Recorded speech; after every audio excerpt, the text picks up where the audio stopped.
है और कहीं ना कहीं आज के टाइम में भारत के हिंदू जो है कहीं ना कहीं ये छोड़ रहे हैं और ये सबसे ज़्यादा अब जो है इस्तेमाल मुसलमान आजकल कर रहे हैं, लेकिन हिंदुओं को यूज करना चाहिए आज के समय में। और यहाँ पे कुछ लोग हैं और इन लोगों से हम बात करेंगे हम। और पीछे बैनर में लिखा हुआ है हिंदू राष्ट्र बनाना है, राम राज लाना है। और इन लोगों से हम पूछेंगे कि ये लोग कहाँ के रहने वाले हैं और कहाँ से हैं और इनका मतलब कि क्या मतलब कि आज क्या सोच के मतलब कि ये रखे हुए हैं। क्या नाम है अंकल जी आपका? ब्रिजभूषण सैनी। हाँ, राष्ट्रीय अध्यक्ष देव सैनी। हाँ, मतलब कि ये तो हमारे देवी देवता के हाथ में ज्यादातर ये नजर आते थे, लेकिन आज के टाइम में जो भारत के हिंदुओं के हाथ में नहीं होते हैं, उनको क्या कहेंगे आप?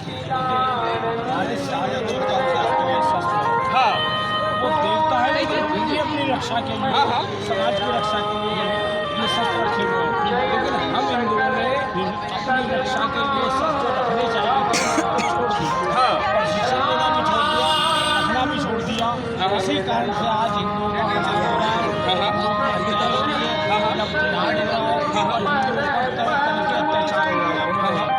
इस देश में कमजोर लोगों की कभी नहीं सुनी जाती, हर कोई सुनता है। हमारा मकसद है हिंदुओं को हर तरह से मजबूत करें। अब मजबूत करने के कई तरीके हैं, आध्यात्मिक रूप से मजबूत हो, शारीरिक रूप से मजबूत हो और सशस्त्र हो अपने हाथों में उनके। लेकिन अंकल जी एक बात है कि आज के टाइम में भारत के हिंदू कहीं ना कहीं ये शस्त्र जो है ये हमारे सनातन धर्म से जुड़ा हुआ एक हिस्सा है, जो कि हमारे देवी देवता हर प्रभु जो है वो रखते हैं। लेकिन आज के टाइम में भारत के हिंदू जो है वो रखना जो है वो बंद कर दिया और मुसलमान जो है वो सबसे ज्यादा यूज करते हैं मुहर्रम में। तो हिंदू क्यों नहीं रखते? हिंदू को रखने का कारण क्या है? सरकारों ने इतने नियम लाद दिए कि वो कोई चक्कू में रख लेना, उसमें मुकदमा दर्ज कर लेना। लेकिन हमारी देव सेना ने क्या किया? तलवार, फरसा, भाला इन सबको रजिस्टर्ड करा लिया और भारत सरकार से रजिस्टर्ड है, मान्यता प्राप्त है। जो भी हिंदू शस्त्र रखना चाहे हमारे साथ जुड़ के शस्त्र रखना भैया क्योंकि हम साइड में खाइए ना दौड़ से नहीं उधर कर रहे हैं कैमरा आपके लिए।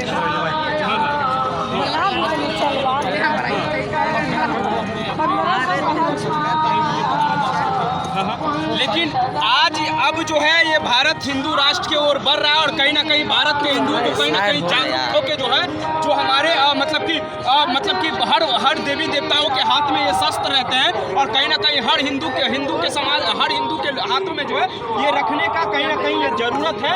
अगर नहीं रखते हैं तो बहुत सारी जगहों पे देखते हैं महाराज जी कि बहुत सारे जगहों पे जब कुछ हो जाते हैं तो उनको सुरक्षा के लिए कुछ चीजें हाथ में नहीं होती। आप अकेले निहत्ते खड़े हैं, कोई चोर आ गया, चोरी भी करेगा और हमला भी करेगा। बिल्कुल यदि आपके हाथ में तलवार है तो आप चोर को तलाशोगे, चोर छुपेगा और जान बचा के भागेगा। यानी कि शस्त्र हाथ में होने से कहीं ना कहीं सुरक्षा के लिए परिस्थितियाँ बदल जाती हैं। ऐसे ही बिल्कुल निहत्ते खड़े हो, 10 लोग आप पे हमला करने आ गए तो आपको मारी जाएंगे। बिल्कुल यदि आपके हाथ में तलवार है तो उनकी हिम्मत नहीं पड़ेगी, अपनी जान बचा के। इसलिए अपनी सुरक्षा के लिए ये धार्मिक शस्त्र रखना बहुत जरूरी है। इनकी पूजा करनी बहुत जरूरी है। दुर्भाग्य है हमारे भारत का कि आज अब जो है हमारे भारत में जो है हिंदू समाज के लोग जो है ये शस्त्र को छोड़ रहे हैं, लेकिन वो बहुत बड़ा गलती करते हैं। ये हमारे देवी देवताओं के हाथ में हमेशा अपने रक्षा के लिए वो रखते थे, लेकिन भारत के हिंदू जो है ये सब छोड़ दिए हैं और ये कहीं ना कहीं दुर्भाग्य हमारे भारत का। और कहीं ना कहीं भारत के हिंदुओं को अब जो है इन सब चीज़ों का जरूरत है और अपने रक्षा के लिए जो है इन सब चीज़ों को उठाना चाहिए आज के समय में, है कि नहीं महाराज? लेकिन मैं आपको बड़ी बात क्लियर कर देता हूँ, अब लोग बहुत तेजी से जागरूक हो गए। अब बहुत तेजी से हमारे साथ जुड़ रहे हैं और शस्त्रों को धारण करते हैं। पहले पढ़े लिखे बच्चे धारण नहीं करते थे, अब पढ़े लिखे भी बच्चों को भी समझ में आने लग गया है कि हमारे खिलाफ क्या साजिश हो रही है।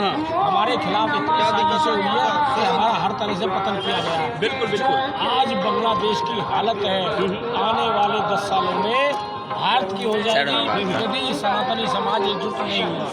वहाँ केवल एक ही मुद्दा बचा है, ना तो किसी की इज्जत बच रही, ना कोई और मुद्दे बच रहे, केवल एक मुद्दा बचा है, हम अपनी जान कैसे बचाएं। और आने वाले 10 सालों के बाद भारत में सारे मुद्दे खत्म हो जाएंगे, एक मुद्दा रहेगा, हम अपनी जान कैसे बचाएं। इसलिए समय रहते यदि हिंदू समाज जागरूक हो गया तो फिर न केवल भारत सनातन राष्ट्र बनेगा बल्कि पूरी दुनिया में सनातन धर्म की पताका फैलेगी। और आज बड़े महाकुंभ में महाराज जी, मैं एक और बात बताता हूँ, हिंदुओं में कोई कमी नहीं है। दुनिया का सबसे मेहनती व्यक्ति है, सबसे बहादुर व्यक्ति है, सबसे धनवान व्यक्ति है। ये सारे ही गुण हैं हमारे अंदर। हम मेहनती भी है, धनवान भी है, बुद्धिमान भी है और बहादुर भी है।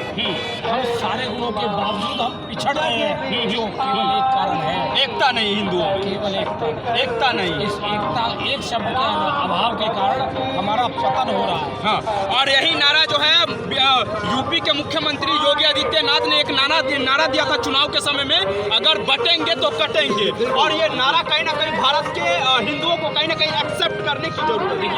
ये नारा समय के हिसाब से बिल्कुल सही दिया गया है, लोगों के दिमाग में बैठ भी रहा है कि हम बटेंगे तो कटेंगे। बिल्कुल बिल्कुल।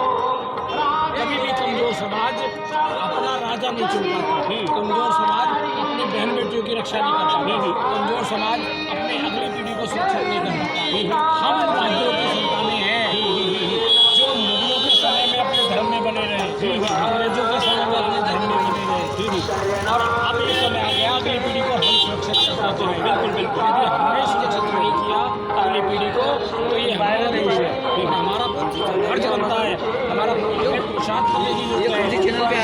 से पूर्वजों ने हमें अपने धर्म को बनाए रखा, हम चैनल है अगली पीढ़ी को आगे बढ़ा। अच्छा महाराज जी, ये जो शस्त्र है लोगों को कैसे आप प्रोवाइड करवाते हैं, लोगों को कैसे देते हैं, इसका क्या रूल जो है नियम? इसका बहुत साधारण सा नियम है। सबसे पहले तो हम एक फॉर्मा बनवाते हैं, उसमें नाम एड्रेस पता मोबाइल नंबर ये सब बनवाते हैं। हाँ, उसके बाद हम अपने संगठन के उद्देश्य से उन्हें कराते हैं। उद्देश्य क्या है, नियम क्या है।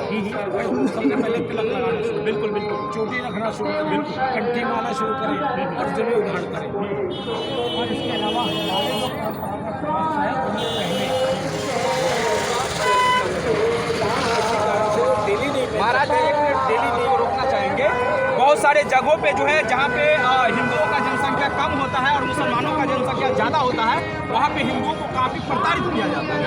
लेकिन बिहार हो, यूपी में तो आजकल सही है, यूपी में योगी आदित्यनाथ जी का सरकार है, लेकिन बिहार में सबसे ज़्यादा जो है हिंदुओं के साथ जो है अत्याचार होता है। लेकिन बिहार सरकार जो है कुछ सुनने के लिए तैयार नहीं, और प्रशासन जो वहाँ का जो हिंदू जो अपने धर्म की आवाज़ उठाता है उनको जेल में ठूंस देता है। अधिकांश जो मुख्यमंत्री है, जहाँ मुसलमानों की